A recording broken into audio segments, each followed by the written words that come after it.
이 프로그램은 국회의원들의 솔직 담백한 심경의 내용을 담고 있습니다. 저비용 고효율 방송 비대면 토크 제3화를 시작하겠습니다. 와. 오늘 이 촬영되는 이 장소가 이용빈 의원님 실입니다. 그래서 오늘 주인장으로서 이렇게 가운데 오셨다는 말씀드립니다. 네, 감사합니다. 이게 장난 아니네요. 갤러리를 만들려고 그러는데요. 뒤에 있는 그림들이 꽤 저희 지역에서는 아주 훌륭한 화백들 작품이거든요. 중진 의원실 같아요, 분위기가. 예. 오늘만큼은 중진이 되고 싶지는 않습니다. 오늘이 무슨 날이죠? 네, 오늘 오전 10시에 정용길 당대표의 긴급 기자회견이 있었거든요. 거기서 이제 4가지 당의 쇄신에 대한 입장을 발표하셨는데요. 첫째는 이제 정용길 대표가 지역구 개항 후에 다음 총선에서 출마하지 않겠다는 불출마 선언을 했죠. 종로랑 안성, 청주 이 3곳을 무공천에 그리고 윤리특위를 빨리 열어서 문제가 되는 의원님들에 대해서 결단을 하겠다. 2030 당을 만들겠다. 30%로 예. 공천하겠다. 저는 이제 초선 의원인데 괜히 586이어가지고 또 중진 의원 같다는 소리 들으니까 가슴이 철렁하더라고요. 이 방 분위기는 완전히 중진 의원들 맞는 것 같아요. 죄송합니다. 제가 더 용태 이상의 노력을 하겠다는 약속을 드리겠습니다. 그러면 재선인 저는 뭐라고 얘기해야 돼요? 오늘 기자회견 소식을 언제 들으셨어요? 저는 오늘 오전에 들었습니다. 오전 몇 시? 8시 45분 정도. 제가 8시 30분에 들었습니다. 이것은 언제 알았냐가 중요해. 8시 45분 정도. 제가 8시 30분에 들었습니다. 언제 하셨죠? 언제 하셨죠? 사실은 어제 대표님이 저한테 전화를 주셨어요. 내일 기자회견한다 그러셔요. 기자회견이 늘상 하셨으니까 그러고 전화를 끊었죠. 내용에 대해서 말씀. 네, 내용을 말씀 안 하셔서. 평소에 송 대표님이 기자회견 할 때 이렇게 미리미리 언지를 주셨어요, 그동안? 아니요. 그래서 저도 좀 이상하게 느꼈죠. 뭔가 있구나. 그 뒤로 기자들한테서 전화가 엄청나게 오더라고요. 그 전에 이제 기자가 한 분이 오늘 뭐 기자회견 있냐고 그래서 없다고 저는 틀려서 얘기했고, 송 대표가 그런 얘기를 한 번도 안 하셨기 때문에 저는 계속 부인을 했어요. 뭔가 이상한 기운이 기자들한테는 감지가 된 거네요? 뭔가 이제 그 대표 기자회견 문 딱 봤는데 굉장히 충격을 받았죠.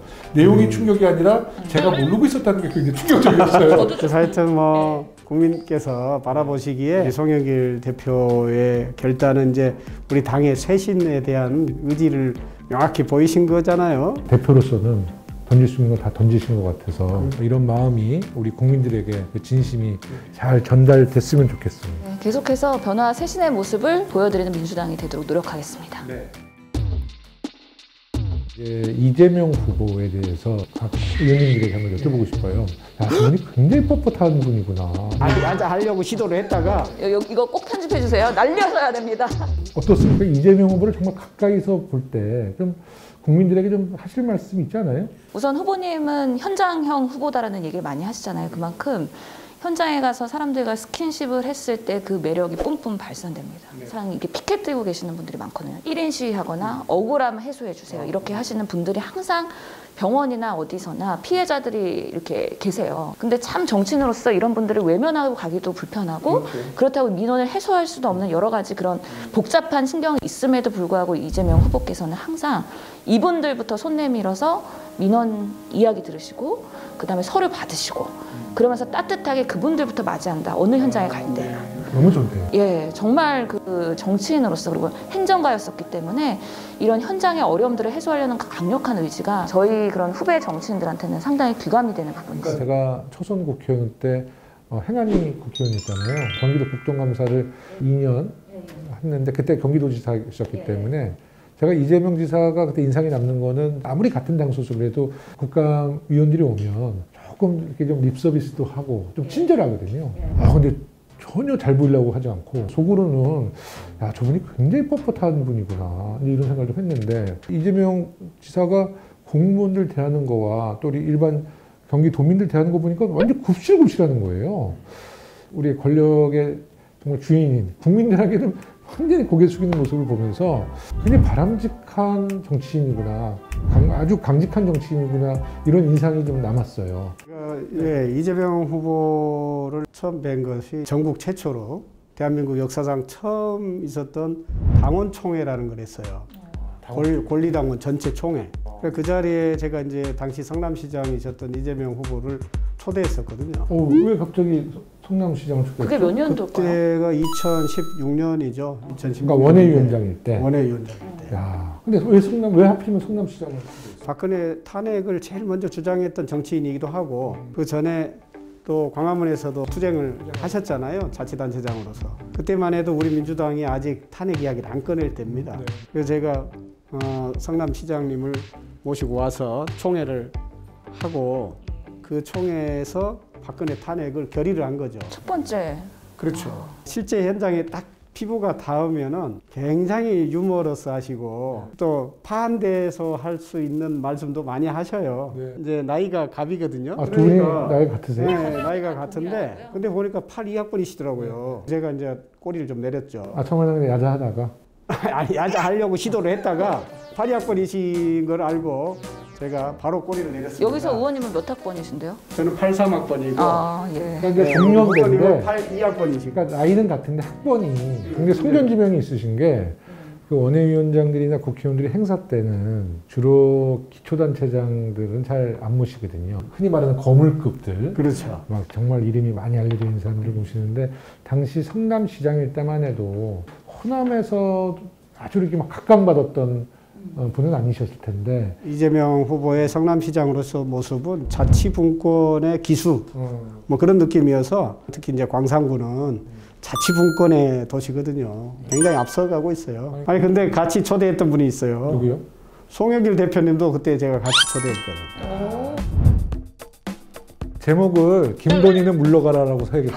끝내주게 맞추시네. 제가 사람 하나는 확실히 잘 보는데 진짜 잘 보시네. 여기서 김 PD가 질문 하나 드립니다. 이재명 후보 국정 능력 솔직히 어떻게 평가하십니까? 실제로 그 이재명 우리 지사일 때 코로나 초기에 우리 내리에 박히는 여러 가지 장면들이 있어요. 신천지 사건 있었을 때 그 현장에 가서 이만희 대표를 끝까지 추적하며 따라가서 코로나 검사를 할 수 있게 하는. 야, 그때 좀 카리스마가 뿜뿜 이렇게 좀. 우리 예전에 코로나 행정 발동을 했을 때 유흥업소들 불법으로 지하에서 몰래 하고 있을 때 현장형 행보를 가셨잖아요. 문 따고 들어갔고 이런 문제가 있는 여러 곳에 국민들한테 경종을 알릴 수 있는 그런 행동을 보여주셨기 때문에 상당히 능력이 있고 뭔가 실천하는 모습을 보였다라는 생각이 듭니다. 항상 이 전염병에는 과도하게 방역을 해도 상관없다 뭐 이런 얘기가 있잖아요. 코로나 초반에는 더더욱이 그런 것들이 필요했죠. 예. 그래도 뭐 행정을 하는 데 있어서는 늘 우선순위가 있는 건데 그 우선순위의 맨 위에가 국민의 생명 안전이거든요. 그것을 지키는 것이 공직자의 역할이기 때문에 이재명 후보께서는 늘 좀 과감하게 그런 우선순위에 따라서 철칙을 지키신 것 같아요. 그 시민운동가로서 가장 중요한 활동사항이 이제 성남의료원 설립과 관련된 조례를 만들어낸 거잖아요. 그렇죠. 사실 여기 이제 보시면은 국가 공동체 주치라는 표현을 제가 했는데 정치인이 결국은 공동체 주치이다 저는 그렇게 생각하거든요. 그런 점에서 보면은 이 이재명 후보야말로 정말 큰 의사가 되고자 하신 분이다라는 생각이 들어요. 성남의료원이 가지고 있는 역할이 대단히 크거든요. 감염병 전문 병원으로 지금 역할을 하고 있는 거잖아요. 코로나 전담병원으로서요. 코로나 전담병원. 굉장히 많은 분들이 감사하고 있어요. 이재명 후보가 1, 2주 동안에 보였던 행보는 정책 중심의 매우 안정적인 행보였거든요. 근데 최근에 그 윤석열 후보 쪽은 김건희의 녹취록이 공개되면서 악재가 계속 터지고 있거든요. 근데 윤석열 후보가 반등을 하고 있다는 거예요. 그러니까 이것은 그 각 진영의 뭐 결집 뭐 이런 것이 반영될 수는 있는데 실제로 좀 까칠한 이 중도층들은 이분들이 이 윤석열 리스크를 보면서 하나하나 축적된 그 부정적인 이미지는 이미 충분하게 쌓여 있을 것이고 실제로 윤석열 후보에게 대한민국을 맡길 수 있느냐 아니 국가를 운영할 수 있는 능력이 있느냐에 대해서는 제 주변에서 있다라고 얘기하는 분은 한 번도 못 봤어요. 저는 우리 후보가 계속 정책 비전과 그리고 아주 안정된 그 기조로 선거운동 기간을 잘 거쳐나간다면 우리 국민들은 그래도 이재명 후보에게 힘을 실어줄 것이다 저는 이렇게 좀 생각하고 있습니다. 우리 이재명 후보가 대통령이 되시면은 적어도 국민 건강과 생명만은 절대 걱정하지 않아도 되는 그런 나라가 될 것 같아요. 그래서 지지합니다. 단 한 명의 억울한 사람, 이 약자를 위해서 권력과 맞서 싸워줄 수 있는 그런 정의감이 있다고 생각하기 때문에 이재명 후보를 지지합니다. 실용주의적 정신을 가지고 우리 중도층, 서민층들에 대한 더 나은 미래를 위해서 세상을 바꿔나갈 분이라는 확신이 있어서 지지합니다. 이것으로 비대면 토크 제3화를 마치겠습니다. 하나, 둘, 셋! 좋다! 짝!